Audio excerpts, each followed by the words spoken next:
Malaysia Airlines is back in the red, no thanks to challenges such as supply chain disruptions and workforce attrition, which ultimately forced the national carrier and its sister airlines Firefly and Amal to cut capacity. The Edge's senior editor Kang Siu Lee recently sat down with Malaysia Aviation Group's Datuk Captain Isham Ismail and Malaysia Airlines COO Captain Nasaruddin A. Bakar for her special report on the carrier, which is featured in this week's edition of The Edge Malaysia. This was what they had to say about the situation at Malaysia Airlines. We made the decision to cut capacity by 18%. We made it with the eyes wide open, really. We want to uphold safety at all costs. It's paramount to us.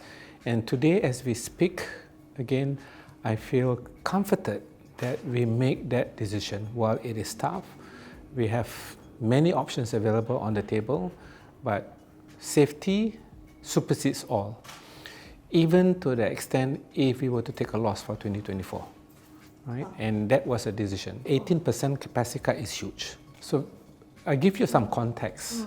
On a normal day, Malaysia Airlines dispatch about 290 flights a day. So during the time of Q4, when we cut down capacity, we were dispatching about 200 flights a day. Right? So in a day, we lose out 90 flights, which can generate potentially circa 100 million a day. That is opportunity loss. At the back of our mind, we know if we do this, the financial position will be at disadvantage. Surely we want to sleep well at night, right? And that's the decision that we took. Economically, if you look at financial result for 2024, which we will announce sometime in April, March, April, it might not be beautiful to a certain degree, but I am comforted that we have upheld safety and airworthiness completely.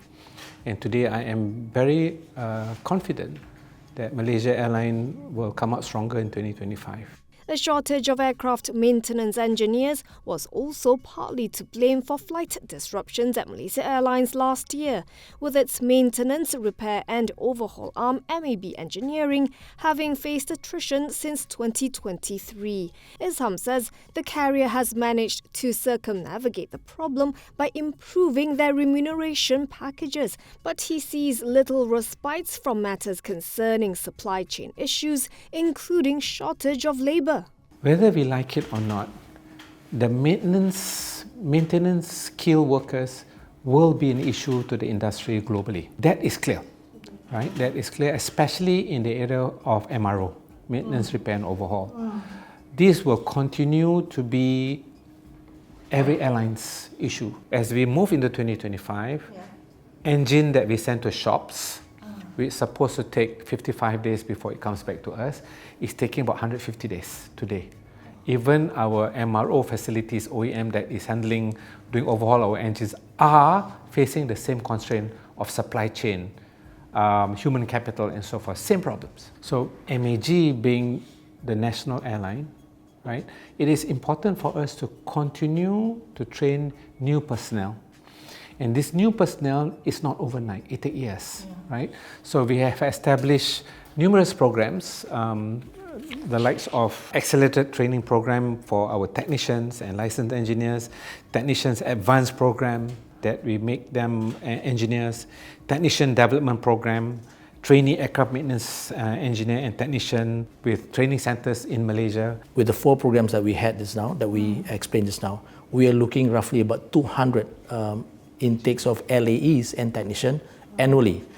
Yeah, so this is to support, number one, of course, the resources needed for the group. Number two, in the context of nation building, to ensure that there are job opportunities among the public in Malaysia. The airline is also investing in producing around 100 cadet pilots a year, a healthy number exceeding pre-COVID-19 levels.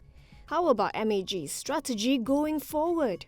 So Malaysia Airlines reinvented itself 3 years ago by not focusing too much on domestic market, and we create a lot of international market. Henceforth, the strategy of network flow comes into play.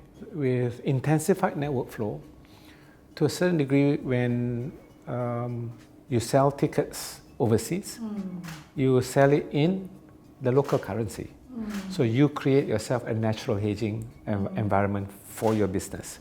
At the peak of 2024, the US dollars that we hold was about 40%. 40% US dollars of our cash balance that we have.